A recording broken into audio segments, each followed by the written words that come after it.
안녕하세요. 오늘은 여러분의 건강을 지키는 아주 중요한 이야기를 들려드리겠습니다. 혹시 이런 경험 있으신가요? 병원에 갔더니 혈압이 160, 의사 선생님은 조심해야 한다고 말씀하셨는데 집에서 다시 재보면 120봉 정상 범위가 나오는 경우 도대체 뭐가 진짜 내 혈압이지? 이런 혼란 한 번쯤 느껴보셨을 겁니다.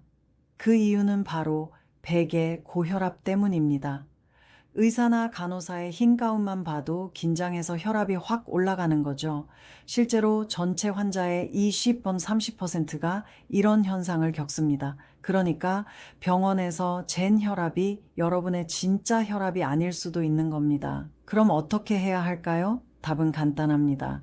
집에서 올바르게 혈압을 재는 것, 세계보건기구, 미국 심장학회, 이제는 모두 가정 혈압을 더 신뢰한다고 말합니다. 그렇다면 집에서 정확하게 재는 방법을 알려드리겠습니다. 첫째, 편안하게 의자에 앉습니다. 등은 붙이고 발은 바닥에 가지런히. 다리는 꼬지 않습니다. 둘째, 측정 전 최소 5분은 조용히 앉아 호흡을 고릅니다. 셋째, 커피, 흡연. 운동 직후에는 절대 금지. 최소 30분은 지나야 합니다. 넷째, 커프는 심장 높이에 맞추고 맨팔에 감습니다. 옷 위에 하면 정확하지 않습니다. 다섯째, 한 번만 재지 말고 2번 이상.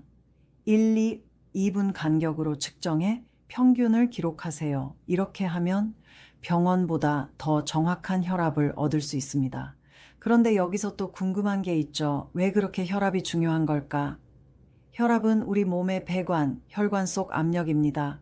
수도관도 압력이 높으면 터지죠. 우리 혈관도 마찬가지입니다. 혈압이 높으면 뇌혈관이 터져 뇌졸중, 심장혈관이 막혀 심근경색, 삶을 송두리째 바꾸는 병이 찾아옵니다. 그래서 반드시 정확히 관리해야 합니다. 이제 본격적으로 우리가 매일 접하는 것들 이야기로 넘어가 보겠습니다. 먼저 소금입니다. 짜게 먹으면 혈압 오른다. 다들 아시죠?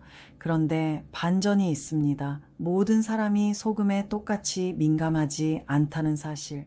같이 먹어도 어떤 사람은 혈압이 치솟고 어떤 사람은 거의 변화가 없습니다. 이걸 염분 민감성이라고 합니다. 하지만 한국인의 식습관, 김치, 된장국, 찌개, 이미 권장량의 2배 이상 염분을 먹고 있습니다. 그러니 대부분은 줄이는 게 맞습니다. 방법은 간단합니다. 소금 줄이고 허브, 마늘, 레몬 같은 천연 향신료로 맛을 내보세요. 훨씬 건강하고 맛있게 즐길 수 있습니다. 다음은 아스피린입니다. 많은 분들이 이렇게 묻습니다. 혈액을 묽게 해준다니까 중년이면 다 먹는 게 좋은 거 아닌가요? 하지만 사실은 다릅니다. 아스피린은 심근경색, 뇌졸중 예방 효과가 분명히 있습니다. 그런데 동시에 위출혈, 뇌출혈 위험도 큽니다. 그래서 요즘은 누구나 먹지 않습니다. 고위험군 환자만 복용, 이미 스텐트 시술을 받았거나 과거 심근경색을 겪은 환자, 이런 분들은 반드시 필요합니다. 하지만 단순히 예방 차원이라면 오히려 위험합니다. 마지막으로 커피입니다. 여러분도 궁금하시죠? 하루 한 잔은 괜찮을까? 카페인은 일시적으로 혈압을 올립니다. 심장이 두근거리는 분들도 많죠. 하지만 매일 꾸준히 마시는 사람은 오히려 몸이 적응합니다. 큰 변화가 없다는 연구도 있습니다. 즉, 하루 한두 잔은 괜찮습니다. 하지만 3잔 이상은 위험합니다. 특히 이미 혈압이 높은 분이라면 아침 공복에 커피는 피해야 합니다. 여기서 핵심을 정리해 보겠습니다. 첫째, 집에서 올바르게 혈압을 잰다. 둘째, 기록을 꾸준히 남긴다. 셋째, 소금은 체질에 맞게 줄인다. 넷째, 아스피린은 의사와 상의 후 복용한다. 다섯째, 커피는 하루 한두 잔, 식후에 마신다. 이 5가지만 실천해도 뇌졸중, 심근경색 같은 치명적인 병의 절반 이상을 막을 수 있습니다. 실제 사례 하나 말씀드리겠습니다. 60대 남성 환자, 병원에서만 혈압이 높게 나와 약을 드시다가 집에서는 항상 정상이라서 약을 끊었습니다. 하지만 몇 달 뒤 집에서 재는 혈압 기록이 조금씩 올라가기 시작했습니다. 그걸 보고 다시 병원과 상의해 약을 재개했습니다. 결과는 큰 사고 없이 잘 지내고 계십니다. 이 사례가 보여주는 건 단 하나. 집에서 재는 혈압 기록. 이것이 생명을 지킨다. 오늘의 이야기 정리해 보겠습니다. 병원 혈압만 믿지 마세요. 집에서 올바르게 재는 방법, 소금, 아스피린, 커피의 진실. 이것만 알아도 뇌졸중을 확실히 예방할 수 있습니다. 여러분의 뇌와 심장은 단 한 번의 실수로 무너질 수 있습니다. 그러니 오늘부터라도 혈압 기록을 시작하시길 권합니다. 혈압 이야기를 하면 흔히 나 아직 젊은데 괜찮겠지 이렇게 생각하는 분들이 많습니다. 하지만 사실은 그렇지 않습니다. 뇌졸중 환자의 30%는 50세 이전에 발병합니다. 그리고 그중 상당수는 본인이 혈압이 높다는 사실조차 몰랐습니다. 그럼 왜 이렇게 혈압이 무섭게 다가올까요? 혈압은 단순히 숫자가 아닙니다. 혈관이 노후되는 속도, 심장이 버티는 힘, 뇌가 견디는 여력, 이 모든 걸 보여주는 경고등입니다. 재미있는 역사 이야기를 하나 해드릴까요? 1960년대 일본은 세계에서 뇌졸중 사망률 1위 국가였습니다. 그때 일본 사람들은 소금에 절인 음식 짠장아찌, 된장국을 매 끼니 먹었습니다. 하루 소금 섭취량이 20끼 넘었죠. 지금 기준의 2배 이상이었습니다.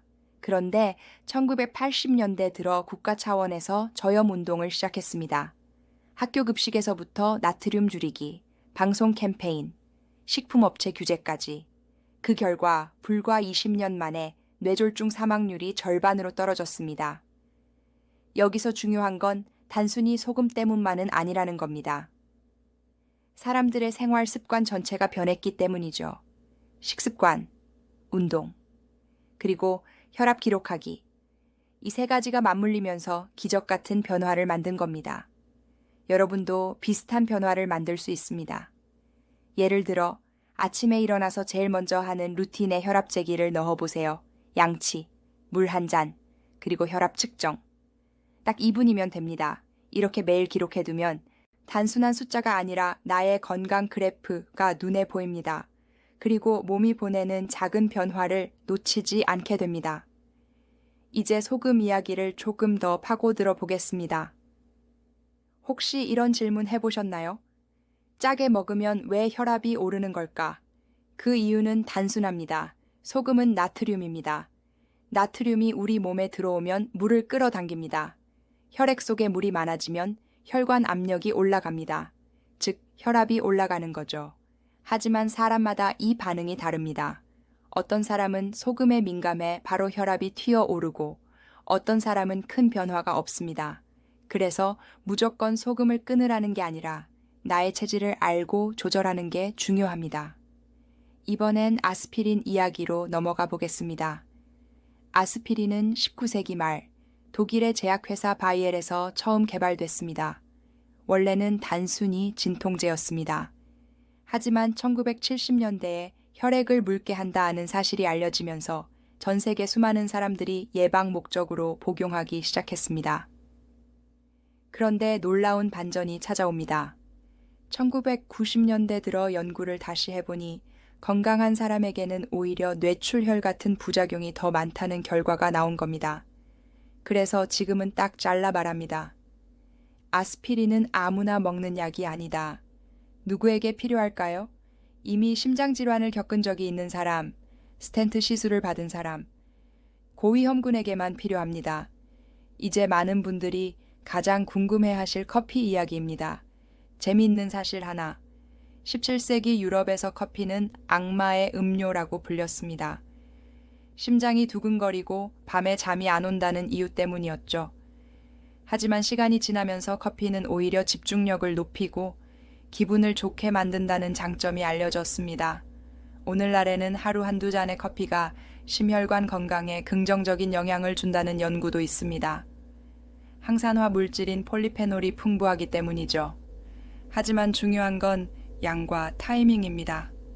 이미 고혈압이 있는 분이라면 아침 공복에 진한 아메리카노는 피해야 합니다. 심장과 혈압에 즉각적인 부담을 주기 때문이죠. 반대로 식후에 한 잔, 하루 2잔 이내라면 오히려 안전하고 집중력 향상에도 도움이 됩니다. 여기서 잠깐 제가 직접 경험한 한 사례를 말씀드리겠습니다. 50대 여성 환자분이 계셨습니다. 커피를 하루에 5잔 이상 드셨습니다. 아침 공복에도, 오후 늦게도, 심지어 자기 전에도 말이죠. 처음엔 괜찮았지만 어느 순간부터 두통, 불면, 가슴 두근거림이 시작됐습니다. 혈압은 160 이상, 커피를 줄이자 증상이 눈에 띄게 좋아졌습니다. 그리고 놀랍게도 약을 줄일 수 있었습니다. 이 사례가 말해주는 건 단순합니다. 무엇이든 지나치면 독이 된다. 여러분, 지금까지 말씀드린 핵심을 다시 정리해 드리겠습니다. 첫째, 혈압은 집에서 올바른 방법으로 재야 한다. 둘째, 소금은 체질에 맞게 줄이고 천연 향신료로 대체한다. 셋째, 아스피린은 의사와 꼭 상의한 뒤에 복용한다. 넷째, 커피는 하루 한두 잔, 식후에 마신다. 이 4가지만 기억해도 여러분의 뇌와 심장은 훨씬 더 오래 건강하게 버틸 수 있습니다. 마지막으로 제가 꼭 드리고 싶은 말이 있습니다. 뇌졸중은 단 한 번의 발병으로 인생을 바꿔버립니다. 말을 못하고 걷지 못하고 가족에게 평생 짐이 될 수도 있습니다. 하지만 좋은 소식은 그 70% 이상이 예방 가능하다는 겁니다. 방법은 어렵지 않습니다. 매일 2분의 습관, 혈압 기록, 그리고 생활 속 작은 선택. 이것이 여러분의 생명을 지킵니다. 오늘 이야기는 여기까지입니다. 도움이 되셨다면 구독과 좋아요, 알림 설정 부탁드립니다. 여러분의 건강 제가 끝까지 함께 지켜드리겠습니다.